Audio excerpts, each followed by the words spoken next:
السلام علیکم دوستو، کیسے ہیں آپ سب؟ ہم اپنی نئی ویڈیو کے ساتھ دوبارہ آپ کے سامنے حاضر ہیں۔ دوستو، پاکستان اسرائیل کو تسلیم کرے گا یا نہیں، یہ ایک ایسا معاملہ اور ایسی بحث ہے جس پر جتنی بھی بحث کی جائے کم ہے، کیونکہ بہت سے اسلامی ممالک نے بھی اسرائیل کو تسلیم کر لیا ہے، چاہے وہ عالمی دباؤ کا ہو یا کسی اور طریقے کا، لیکن ہم سب پر پریشر بہت زیادہ ہے۔ پاکستان میں ایک مرتبہ پھر سے یہ بحث ہو چکی ہے کہ پاکستان کو اسرائیل سے روابط کا آغاز کرنا چاہیے یا نہیں۔ دوستو، اگر یاد ہو تو ماضی قریب میں ایک خاتون ممبر قومی اسمبلی نے ایک مرتبہ اپنی تقریر میں یہ ثابت کرنے کی کوشش کی تھی کہ اسرائیل ہمارے لیے کتنا ضروری ہے اور اسرائیل کو تسلیم کرنے سے ہمیں کیا کیا فوائد مل سکتے ہیں۔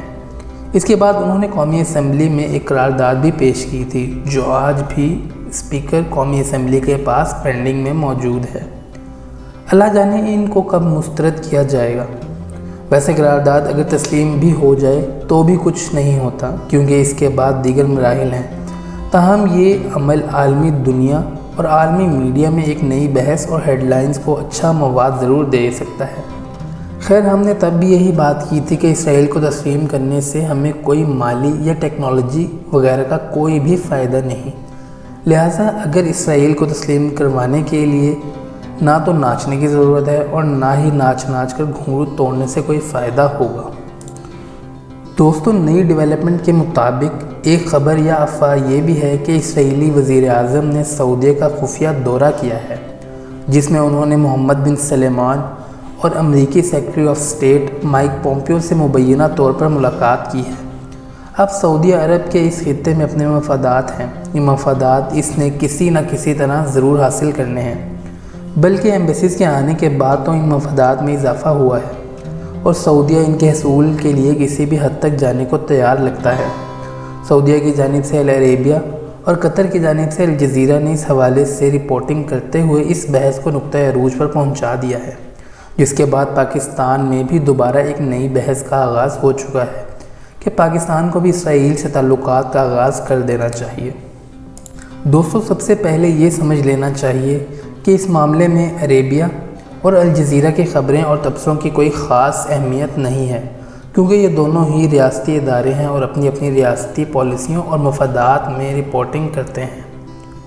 قطر اور سعودیہ کی آپس میں ٹھن چکی ہے اور ان کے تعلقات بھی خراب ہیں، لہٰذا الجزیرہ جو کہ قطر کی سرپرستی میں کام کرتا ہے، اس کی رپورٹنگ کے مطابق سعودی سرپرستی میں کام کرنے والے العربیہ کو جواب دینا ہی تھا، اور پھر پروپیگنڈا میں اختتام اتنا جلدی نہیں ہوتا۔ ملاقات کی تردید سعودی عرب کے فارن منسٹر اپنے آفیشیل اکاؤنٹ پر کر چکے ہیں۔ دوستو، سعودیہ کی جانب سے تردید آ گئی ہے۔ اب پاکستان میں وہ کون سی لابی ہے جو کہ چائے کی پیالی میں طوفان کھڑا کرتی ہے؟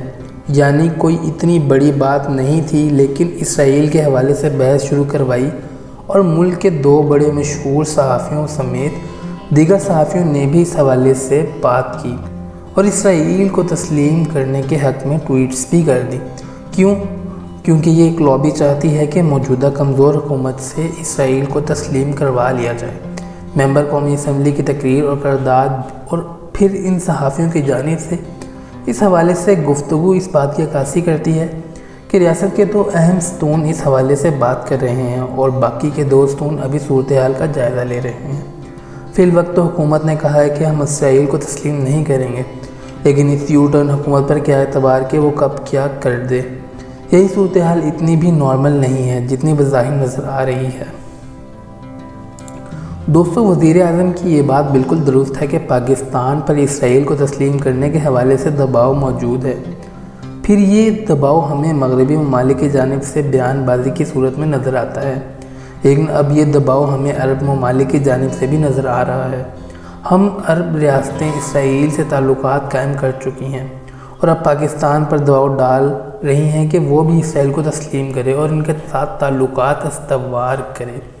پاکستان کی خواہش اس کے برعکس ہے۔ اس حوالے سے متحدہ عرب امارات نے بھی دباؤ ڈال دیا ہے کہ پاکستانیوں کے لیے جاب اور وزٹ ویزے دونوں ہی بند کر دیے ہیں۔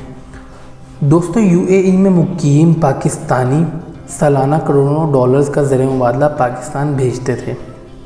UAE کی کل آمدنی 96 لاکھ سے کچھ زائد ہے، جس میں 12 لاکھ پاکستانی بھی ہیں۔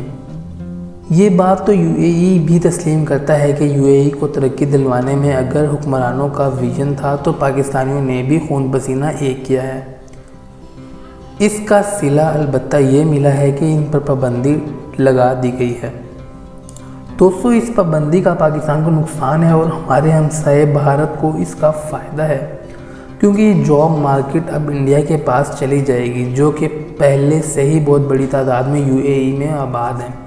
دوسرے مرحلے میں آباد پاکستانی کو تنگ کرنے کی رپورٹس بھی موجود ہیں کہ ان کے لیے حالات ہی ایسے کر دیے جائیں گے کہ وہ UAE سے خود ہی نکل جائیں، یعنی ایک جانب ویزے بند کر دیے ہیں اور دوسری جانب ان لوگوں کو وہاں سے باہر نکالا جا رہا ہے، یا ان کے لیے ایسے حالات پیدا کیے جا رہے ہیں کہ وہ خود ہی اپنے ملک کو لوٹ جائیں۔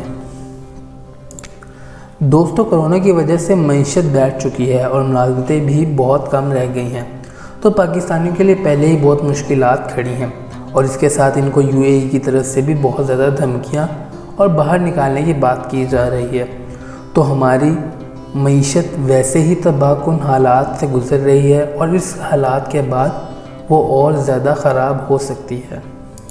اگر پاکستان اسرائیل کو تسلیم کر لیتا ہے تو یہ سارے کے سارے مسائل حل ہو سکتے ہیں، لیکن ہماری حکومت نے واضح طور پر کہہ دیا ہے کہ ہم اسرائیل کو کسی صورت بھی تسلیم نہیں کریں گے۔